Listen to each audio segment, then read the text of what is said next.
So to all the viewers out there in the series of learning C language from complete beginning level to the advanced level, I warmly welcome you for tuning into Mavi Coders. This is our 16th lecture, and in this lecture we'll be diving into the topic that is data types in C. In the previous videos we have discussed about how to print messages using the printf function. However, in our programming, it's not that we have to deal with only these kind of messages. In fact, we have to deal with different types of data in any of the programming language. And hence, to have command over those types of data types, let us commence our session without any additional delay. Let's discuss what are data types. Data types are those concepts which provides the following information about the variables. मतलब data types ऐसे concepts हैं जिनकी help से हमें किसी भी variable के बारे में following information मिलती है, and that information is first one we come to know about the type for the variable, then size for the variable and then range of the variable. मतलब अगर हमें डेटा टाइप के बारे में पता है और डेटा टाइप हमने मेंशन किया हुआ है तो उससे हम किसी भी वेरिएबल का टाइप जान सकते हैं, किसी भी वेरिएबल का साइज जान सकते हैं और उसी वेरिएबल की हम रेंज भी जान सकते हैं. Hence we can say that कि जो डेटा टाइप्स होते हैं उनकी हेल्प से हमें काफ़ी इंपॉर्टेंट इन्फॉर्मेशन मिल जाती है किसी भी वेरिएबल के बारे में. इसको हम एक एग्जांपल से समझते हैं कि हमें different types of different data types की ज़रूरत क्यों पड़ी. For example we have to suppose we have to take these piece of information related to any student. First we want his name and afterward his roll number and marks and then grade.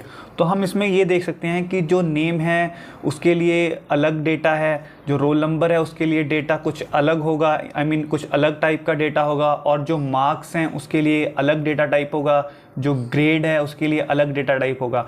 Hence ऐसी problems को deal करने के लिए हमें अलग अलग data types की ज़रूरत पड़ती है. तो आज हम इस लेक्चर में वही चीज़ देखेंगे in detail. I have taken an example over here. Let us go through that example, that is int a is equal to 5. तो यहाँ पे हम देख सकते हैं कि जो वेरिएबल है उसका टाइप इंटीजर है एंड उसका साइज डिपेंड करेगा कंपाइलर एंड प्लेटफॉर्म के ऊपर in case of C language, और जो उसकी रेंज है उसको हम इस फॉर्मूला की हेल्प से कैलकुलेट कर सकते हैं, that is -2 to the power n-1 to 2 to the power n-1 -1, जहाँ पे जो n है ये डिनोट करता है नंबर ऑफ बिट्स को. इसी चीज़ को मैंने अच्छे से एलैबोरेट किया है. ये जो साइज़ वाली चीज़ थी कि सी लैंग्वेज में साइज़ डिपेंड करता है कंपाइलर और प्लेटफॉर्म के ऊपर, इसको मैंने एक्सप्लेन किया हुआ है 2 सेंटेंसेस लिख के. In a 16-bit compiler, the range of the int data type is typically from -32768 to +32767 and the size is 2 bytes or 16-bit. 16-bit compiler के केस में जो int डेटा टाइप है सी लैंग्वेज में उसका जो size है उसका size होगा 2 बाइट्स या फिर हम कह सकते हैं 16 बिट्स. वहीं अगर देखें इन 32-bit compiler the int data type is typically 4 bytes और we can say 32 bits in size and it can represent integer values ranging from -21474836482 to 21474836447. And hence we can conclude that हमने data type की help से एक variable के बारे में उसका type जान लिया, उसका साइज जान लिया और उसकी रेंज जान ली. अब मैंने नोट बना के 2 चीज़ें लिखी हुई हैं, उनको देखते हैं. पहला नोट है the exact size of C data type is not specified by the C language standards and can vary across different compilers and platforms. वही चीज़ जो मैं ऊपर बता के हटाऊँ कि सी लैंग्वेज के केस में जो एग्जैक्ट साइज होता है डेटा टाइप का वो डिफाइन नहीं होता, वो स्पेसिफाइड नहीं होता, क्योंकि कंपाइलर टू कंपाइलर ये वेरी कर सकता है और वी कैन से कंपाइलर या फिर प्लेटफॉर्म टू प्लेटफॉर्म ये वेरी कर सकता है. Second note, the size of operator can be used to determine the size of any particular data type. मतलब अगर हमने किसी भी पर्टिकुलर डेटा टाइप का साइज पता करना है सी लैंग्वेज में तो वो हम साइज ऑफ ऑपरेटर की हेल्प से कर सकते हैं. Data types in C language have been mainly categorised into 3 categories. Those are, first one is primitive data types, second is derived data types, and the third one is user defined data types. Let us see what is primitive data type. Primitive data types are the most basic data types. ये जो primitive data types हैं ये most basic data types हैं. They are predefined by the language. इन्हें language में पहले से ही डिफाइन कर दिया जाता है and are named by any reserved keyword, और इनकी जो नेमिंग होती है that is done using any reserved keyword. Following are the primitive data types in C. First one is integer. This data type is used to store the integer values no matter the value is negative or positive. For example, short, int और long. जो short या फिर int या फिर long data type है उसको हम integer values को store करवाने में काम में लेते हैं. इनकी जो range है वो vary कर सकती है. The second one is character data type. This data type is basically used to store the single character. ये जो डेटा टाइप है ये सिंगल कैरेक्टर को स्टोर करवाने में हेल्प आउट करता है. फॉर एग्जांपल या तो हमने ए या स्मॉल ए या फिर कैपिटल ए @ या फिर कोई भी अदर स्पेशल सिंबल जो कि सिंगल हो और उसको हमने स्टोर करवाना है तो हमें कैर डेटा टाइप की हेल्प लेनी पड़ेगी in C language. Note the size of char data type is 1 byte. Next is floating point data types. Floating point data types are used to represent decimal numbers. C provides two main floating point data types, that is float and double. Note the size of float and double is 4 byte and 8 byte. जो float है उसका size 4 byte है and जो double है उसका size 8 byte है respectively in case of 32-bit compiler. Second, the double data type is used to store decimal values with higher precision compared to float. जो double data type है उसमें हम higher precision की values को store करवाते हैं as compared to float data type.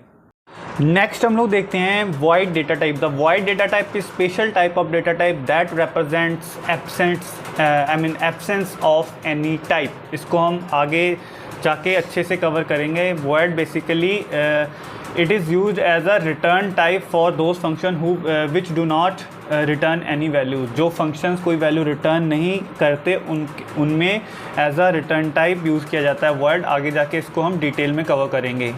Next देखते हैं derived data types. These are the data types which are derived from the primitive data types.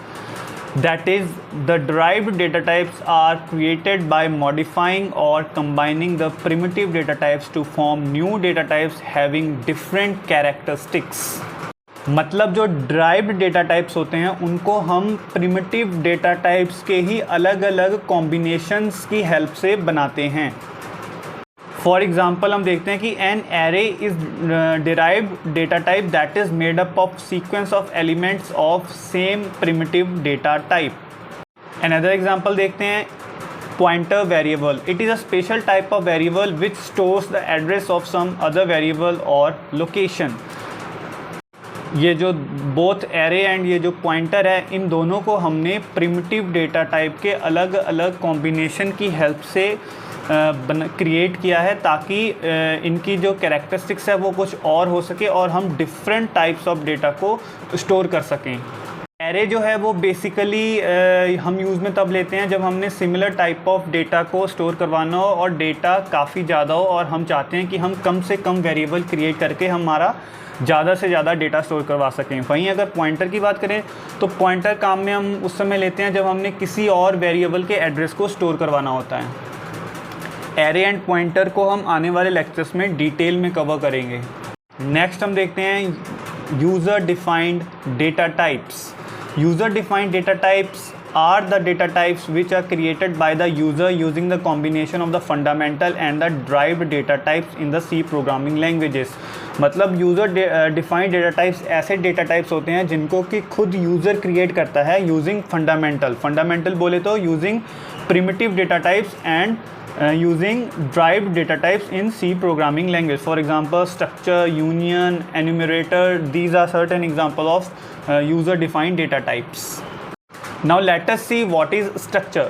Structure is a user defined data type which allows to store data of different types together. जैसा कि हमने array में देखा था कि array में जब हम डेटा को स्टोर करते थे वो जो डेटा था वो सिमिलर डेटा टाइप का होना चाहिए, आई मीन सिमिलर टाइप का होना चाहिए था, लेकिन स्ट्रक्चर के केस में हम अलग अलग टाइप के डेटा को भी स्टोर करवा सकते हैं। नेक्स्ट देखते हैं what is union. It is also user defined data type which allows to store data of different types together. ये भी एक यूज़र डिफाइंड डेटा टाइप है जो कि डिफरेंट टाइप्स ऑफ डेटा को टुगेदर स्टोर करने में हेल्प करता है। अब ये चीज़ तो मैंने स्ट्रक्चर के केस में भी बोली थी, लेकिन स्ट्रक्चर और यूनियन में डिफरेंस है। वो डिफरेंस मैंने नोट बना के यहाँ पे लिखा हुआ है, उस चीज़ को देखते हैं कि स्ट्रक्चर और यूनियन में डिफरेंस क्या है।